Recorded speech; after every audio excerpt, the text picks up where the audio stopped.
પડી રહી છે ત્યારે ગરમી અંગે અંબાલાલે મોટી આગાહી પણ કરી છે। અંબાલાલે કહ્યું છે કે 15 માર્ચથી ગરમીથી આંશિક રાહત મળશે। અંબાલાલે જણાવ્યું કે 15 માર્ચથી ગરમીમાં આંશિક ઘટાડો થશે। અત્યારે ગરમી વધી રહી છે, મહત્તમ તાપમાન વધી રહ્યું છે। તારીખ 15મી માર્ચથી ગરમીમાં આંશિક ઘટાડો થશે અને કોઈ ભાગમાં લગભગ મહત્તમ ઉષ્ણ તાપમાન 33 ડિગ્રીથી 36 ડિગ્રી સેલ્સિયસ જેવું રહેવાની શક્યતા રહેશે। લગભગ મધ્ય અને ઉત્તર ગુજરાતના ભાગોમાં 34-36 ડિગ્રી સેલ્સિયસ જેવું રહેવાની શક્યતા રહે અને દરિયાકાંઠાના ભાગોમાં મહત્તમ તાપમાન 33 ડિગ્રી સેલ્સિયસ જેવું રહેવાની શક્યતા રહે। તો આ તરફ હવે હોળીની વાત કરવામાં આવે તો હોળીના દિવસોમાં હવામાન પલટાશે અને અંબાલાલે આગાહી કરી છે કે 14-15 તારીખે વાદળો ઘેરાશે। રાજ્યના કેટલાક વિસ્તારોમાં છાંટા પણ પડવાની શક્યતા વ્યક્ત કરવામાં આવી છે।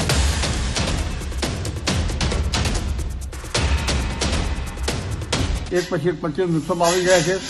દેશના ઉત્તર પર્વતીય પ્રદેશોમાં તારીખ 13-14માં આવતા પશ્ચિમ વિક્ષોભના કારણે હોળીના દિવસોમાં પણ ત્યાં વાદળવાયુ ત્યાં વરસાદ થવાની શક્યતા રહેશે। જ્યારે ગુજરાતમાં પણ વાદળો આવવાની શક્યતા રહેશે। ગુજરાતમાં તારીખ 13-14માં હવામાન પલટો થઈ શકે છે, કોઈ ઠેકાણે વાદળો રહી શકે છે અને તારીખ 20 સુધીમાં વાદળો આવવાની શક્યતા રહેતા ક્યાંક છાંટા થઈ શકવાની શક્યતા રહેશે। ડીસામાં ઉનાળાની શરૂઆતમાં જ ગરમીએ પ્રકોપ બતાવ્યો છે। આ વર્ષનું સૌથી ઊંચું તાપમાન આજે નોંધાયું હતું અને માર્ચ મહિનામાં ગરમીનો પારો 41 ડિગ્રીને પાર પહોંચ્યો છે। તાપમાનનો પારો ઉપર પહોંચતા જનજીવન પ્રભાવિત થઈ ગયું હતું। આગાહી મુજબ હજુ આગામી 2 દિવસ ગરમીનો પ્રકોપ યથાવત રહેશે।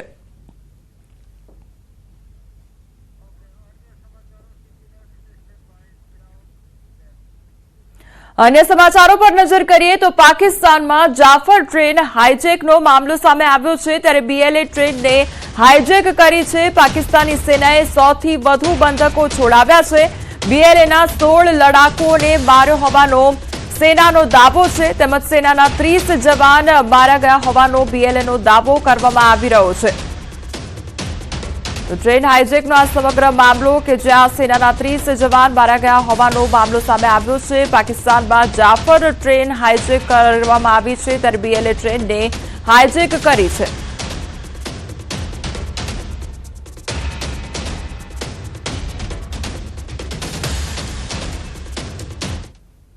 अमदावाद वडोदरा एक्सप्रेस वे पर दुर्घटना सर्जाई। नडियाद पासे केमिकल भरेलू टेंकर पलटी गयुं अने आसपासना विस्तारोमां केमिकलनो धुमाड़ो प्रसर्यो हतो। धुमाड़ो प्रसरता विजिबिलिटी घटी हती अने टेंकरमां रहेलू केमिकल ऑलियम एसिड होवानुं सामे आव्युं छे। કેટલાક લોકોને શ્વાસ લેવામાં તકલીફ અને બળતરાની ફરિયાદ પણ સામે આવી હતી। એક ગર્ભવતી મહિલા સહિત 4 મહિલાઓની તબિયત પણ લથડી હતી। આસપાસના લોકોને તાત્કાલિક સલામત સ્થળે ખસેડવામાં આવ્યા। ઘટનાના પગલે હાઈવે પર 4 કલાક સુધી વાહન વ્યવહાર બંધ કરવામાં આવ્યો। મુખ્યમંત્રીએ ઘટનાનું સતત મોનિટરિંગ કર્યું તો આખી રાત ચાલ્યું ઓપરેશન। કેમિકલનું ટેન્કર સ્થળ પરથી હટાવી લેવામાં આવ્યું। હાલ સ્થિતિ કાબૂમાં છે। હાઈવે પર વાહન વ્યવહાર પૂર્વવત કરવામાં આવ્યો છે। શ્વાસ લેવામાં અને ઉધરસ આવે છે, ગભરાવાની કોઈ જરૂર નથી। ગ્રામજનોને એટલી વિનંતી છે કે હમણાં 2, 5, 10 કલાક તો ગામની ઘરની બહાર નીકળે તો એ મોઢા પર માસ્ક અથવા રૂમાલ બાંધીને નીકળે એવી મારે સૌની વિનંતી છે। જે ઓલિયમ લીક થતું હતું તેમાંથી ફ્યુમ જે છે એ આજુબાજુમાં 2-3 કિલોમીટર વિસ્તારમાં ફેલાયેલી અને વિઝિબિલિટી ખૂબ જ ડાઉન થઈ ગયેલી। એટલે એક્સપ્રેસ વે ઉપર કોઈપણ પ્રકારના અકસ્માતો ન સર્જાય એ માટે વડોદરા સિટી પોલીસ, આણંદ જિલ્લા પોલીસ અને અમદાવાદ શહેર પોલીસનો સંપર્ક કરી અને ડાયવર્ઝન આપવામાં આવેલું। 4 પેશન્ટ એવા છે જેમને અત્યારે સિવિલ હોસ્પિટલમાં સારવાર આપવામાં આવી છે। એક પીએસસી સલૂનમાંથી અમે મોકલ્યો છે અને બીજા 3 પેશન્ટ અહીંયાથી ઇકો ગાડીમાં પસાર થતા હતા અને એમને ગાડીમાં દરવાજા વગેરે ખિડકી વગેરે બધું બંધ હતું તો એમને તકલીફ થઈ, પછી સીધા હોસ્પિટલ લઈ ગયા અને ત્યાં એમને સારવાર આપવામાં આવી છે। H2H2O7 एक गंभीर जोखमी एसिड भरा हुआ टैंकर पलट गया था और उसके बाद उसमें ज्वलनशील एसिड और उसका जो वाष्पीकरण थे, जो एक क्लाउड का फॉर्मेशन हुआ, उससे नजदीक के 1-2 किलोमीटर के विस्तार में विजिबिलिटी खूब कम हो गई थी। इससे एक्सप्रेस वे ऊपर कोई जनहानि ना हो, वाहन व्यवहार में कोई दुर्घटना ना हो, इसलिए ताकीद के रूप में ये वाहन व्यवहार हमने इस एक्सप्रेस वे में बंद किया था। और हम लोग यहाँ पे आए तो टैंकर में आग लगी हुई थी और गैस रिसाव हो रहा था। इसकी वजह से हम लोग पहले टैंकर पे फॉर्म चलाए पानी के साथ, और दूसरा पानी से जो साइड में गैस लीकेज हुआ है उसको कंट्रोल कर रहे हैं। અમદાવાદના વસ્ત્રાપુરના સુભાષ પાર્ક પાસે ગેસ ગળતરમાં એકનું મોત નીપજ્યું છે। ગટર લાઇન સાફ કરતા ગેસ ગળતર થતા એકનું મોત નીપજ્યું છે। વસ્ત્રાપુર પોલીસે સ્થળ પર જઈ તપાસ હાથ ધરી છે। સોસાયટીની ગટર સાફ કરવા જતા આખો બનાવ બન્યો હતો। વસ્ત્રાપુરમાં સુભાષ પાર્ક સોસાયટી પાસે ગટર સાફ કરવાની કામગીરી દરમિયાન મોત નીપજ્યું હતું।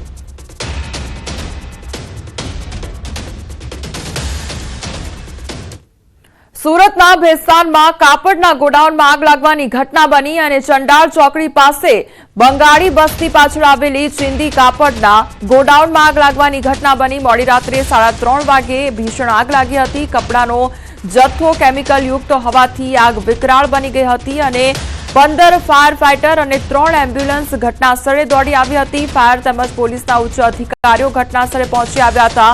આગ લાગવાનું કારણ હજી સુધી અકબંધ છે। આગ લાગતા સમગ્ર વિસ્તારમાં અફરાતફરીનો માહોલ સર્જાઈ ગયો હતો। સંવાદદાતા કીર્તેશ અમારી સાથે જોડાઈ ગયા છે। કીર્તેશ, કાપડની જે ગોડાઉન હતું તેમાં આગ લાગવાની ઘટના બની હતી, કયા પ્રકારની પરિસ્થિતિ સર્જાઈ હતી, અત્યારે શું પરિસ્થિતિ છે? બિલકુલ, સુરતના સચિન જીઆઈડીસી વિસ્તારમાં ગભેની 4 રસ્તા નજીક આવેલા એક ગોડાઉનમાં જોતજોતામાં આગ લાગી હતી। મોડી રાત્રે 3 વાગ્યા બાદ આગ લાગતા આજુબાજુના વિસ્તારમાં અફરાતફરીનો માહોલ હતો, કારણ કે એક બાજુ ઝૂંપડાઓ હતા તો બીજી બાજુ પેટ્રોલ પંપ આવેલો હતો। જો કે ઘટનાની જાણ થતા ફાયર વિભાગના 15 કરતા વધુ ફાયર ફાઈટરો અને કર્મચારીઓ તાત્કાલિક ઘટનાસ્થળે દોડી ગયા હતા અને પાણીનો મારો કરી આગ પર કાબુ મેળવી લીધો હતો। ખાસ કરીને જે જગ્યા પર આગ લાગી ત્યાં આગળ કાપડનો મોટો જથ્થા સાથે કેમિકલનો જથ્થો હોવાને લઈને આગે વિકરાળ સ્વરૂપ લીધું હતું। ઘટનાની જાણ થતા પોલીસ પણ ઘટનાસ્થળે દોડી ગઈ હતી અને આગ પર કાબુ મેળવવાનો પ્રયાસ કર્યો હતો અને વહેલી સવારે આગ પર કાબુ મેળવવામાં ફાયર વિભાગને સફળતા મળી હતી। ખાસ કરીને માર્ચ મહિનો આવતાની સાથે જ સુરત કે જે ઔદ્યોગિક નગરી છે ત્યાં આગની એક પછી એક ઘટનાઓ સામે આવી રહી છે। એટલે કે જે ઘટનાઓ આવી રહી છે તે તમામ ઘટનાઓ શંકા ઉપજાવતી હોય તેવું સ્પષ્ટપણે દેખાઈ રહ્યું છે। જી કેતન, સમગ્ર માહિતી બદલ આપનો આભાર।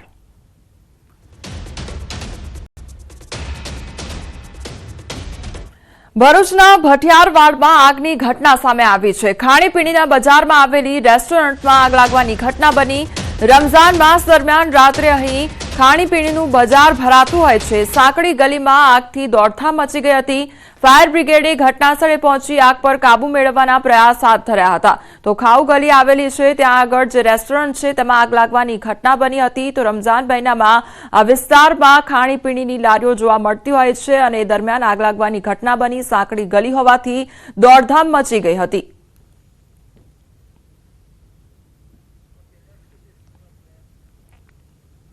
સુરતના ભટારવા વિસ્તારમાં વૃક્ષ ધરાશાયી થવાની ઘટના સામે આવી છે। વર્ષો જૂનો વિશાળ વૃક્ષ જમીનદોસ્ત થયું છે। ઝાડ પડતા અનેક વાહનોમાં નુકસાન પણ થયું છે તો અનેક મોટરસાયકલ અને મોપેડનો કચ્ચર ઘાણ વળી ગયો છે। વાહન ચાલકોમાં મનપાની કામગીરી સામે રોષ ભભૂકી ઉઠ્યો છે, ત્યારે સદનસીબે ઘટનામાં કોઈ જાનહાનિ સર્જાઈ નથી।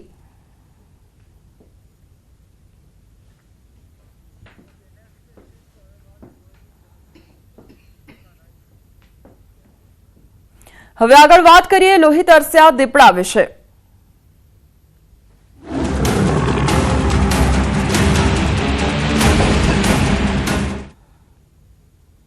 સુરતના માંડવીમાં દીપડા દ્વારા હુમલો કરવામાં આવ્યો અને 3 લોકો પર દીપડાએ હુમલો કર્યો છે। 2 મહિલા અને 1 પુરુષ પર હુમલો કરવામાં આવ્યો। શિકારની શોધમાં આવેલા દીપડા દ્વારા હુમલો કરવામાં આવ્યો હતો। ખાતરરા દેવી તેમજ પીચળવાડા ગામની સીમની આ ઘટના સામે આવી છે કે જ્યાં ઇજાગ્રસ્તોને સારવાર માટે હોસ્પિટલ ખસેડવામાં આવ્યા છે। ઘટનાની જાણ થતાં વન વિભાગ દોડતું થઈ ગયું હતું। 3 લોકો પર હુમલો કરવામાં આવ્યો છે દીપડા દ્વારા અને શિકારની શોધમાં આવેલા દીપડાએ હુમલો કર્યો હોવાની ઘટના સામે આવી છે। ઇજાગ્રસ્તોને સારવાર અર્થે હોસ્પિટલમાં ખસેડવામાં આવ્યા છે।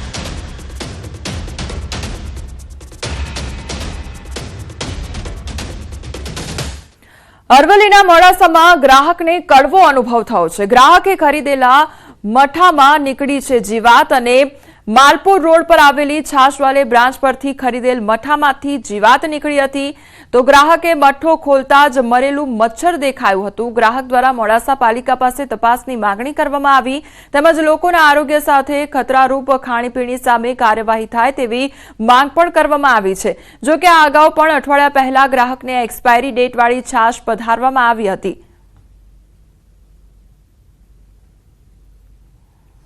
કેસર પિસ્તામાં મઠ્ઠો લઈ ગયેલ જે ઘરે જઈને ખોલતા એની અંદરથી મચ્છર નીકળેલ છે। એ લઈને હું દુકાને પરત આવ્યો છે અને એમને બતાવ્યું કે આ રીતે મચ્છર નીકળેલ છે તો એમને કહ્યું કે હું તમને રિપ્લેસ કરી આપું, બરાબર, પણ રિપ્લેસ કરવાની જરૂર નથી। આની અંદર આ રીતે કેટલા લોકો સાથે આવી છેતરપિંડીઓ થતી હોય અને કેટલા લોકોના આરોગ્ય સાથે ચેડા થતા હોય એટલા માટે જ હું આગળની આ કાર્યવાહી કરવા માટે પ્રતિબદ્ધ છું। બનાસકાંઠામાં યુવતી પર દુષ્કર્મનો મામલો સામે આવ્યો છે। મુખ્ય આરોપી વિશાલ બેરાની અટકાયત કરવામાં આવી છે। આરોપીઓ યુવતી સાથે દુષ્કર્મ આચર્યું હતું, અશ્લીલ વિડીયો બનાવી દુષ્કર્મ આચર્યું હતું અને અલગ અલગ લોકો દ્વારા દુષ્કર્મ આચરવામાં આવ્યું હતું। દુષ્કર્મ આચર્યું ત્યારે આરોપી સગીર હતો। અન્ય આરોપીઓને પકડવા માટે કવાયત હાથ ધરવામાં આવી છે।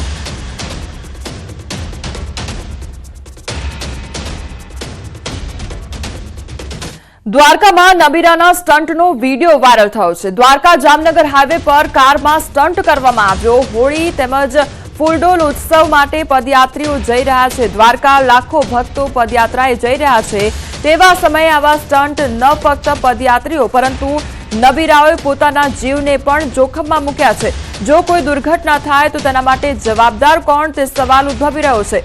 સવારે થાય છે કે શું ટ્રાફિક પોલીસને આવા દ્રશ્યો નજરે નથી પડતા એ સૌથી મોટો સવાલ ઉદ્ભવી રહ્યો છે કે ટ્રાફિક પોલીસને આવા દ્રશ્યો નજરે કેમ નથી પડતા, કારણ કે આ યુવકો દ્વારા સ્ટન્ટ કરવામાં આવી રહ્યો છે। જો કોઈનો જીવ જોખમાય તો તેના માટે જવાબદાર કોણ તે સવાલ ઉદ્ભવી રહ્યો છે।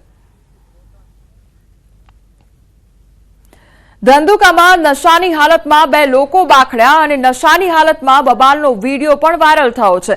મુખ્ય 4 રસ્તા પર દારૂડિયાઓની બબાલ થઈ તો પોલીસ ચોકી સામે જ નશાખોરોની બબાલ જોવા મળી। હાઈવે પરના મુખ્ય 4 રસ્તા પર જ પોલીસ ચોકી આવેલી છે, જેની સામે જ આવા દ્રશ્યો સર્જાયા હતા। આસપાસના દુકાનદારો અને રાહદારીઓ તમાશો જોતા રહ્યા હતા।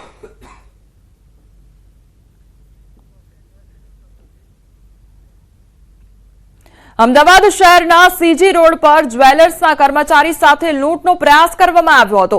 આંખમાં મરચાની ભૂકી નાખી કરોડોના દાગીના લૂંટવાનો પ્રયાસ હાથ ધરવામાં આવ્યો હતો, જે મામલે પોલીસે 7 આરોપીની ધરપકડ કરી છે। સુપરમોલમાંથી જ્વેલર્સ કર્મીઓ 2.40 કરોડના દાગીના લઈને પાલનપુર જવાની તૈયારી કરતા હતા ત્યારે બેઝમેન્ટ પાર્કિંગમાં હાજર કેટલાક લોકોએ મરચાનો પાવડર નાખીને લૂંટનો પ્રયાસ કર્યો હતો। નવરંગપુરા પોલીસે ગુનો નોંધી ગાડીના નંબર આધારે માલિકને શોધી કાઢ્યો હતો। લૂંટનો પ્રયાસ કરનાર કુલ 9 લોકો હતા, જેમાંથી પકડાયેલા 7 આરોપીઓ પૈકી એક પૂર્વ કર્મી છે તો હાલ પોલીસે આરોપીઓના ગુનાહિત ઇતિહાસ અને ફરાર 2 આરોપીને પકડવા તજવીજ હાથ ધરી છે। સીજી રોડમાં એક સુપર મોલ આવેલું છે, ત્યાં એમની પાર્કિંગ બેસમેન્ટની અંદર લૂંટના પ્રયાસનું બનાવ બનવા પામેલ હતું, જે નવરંગપુરા પોલીસ સ્ટેશનમાં નોંધાયેલું છે। આ ગુનો જે છે અમારી એલસીબીની ટીમે ગણતરીના કલાકોની અંદર ડિટેક્ટ કર્યું છે અને એમાં ટોટલ જે અત્યાર સુધી સામે આવ્યા છે નામો, એમાં 9 લોકોની સંડોવણી સામે આવી છે। 9માંથી 7 લોકોની ધરપકડ થઈ ચૂકેલી છે।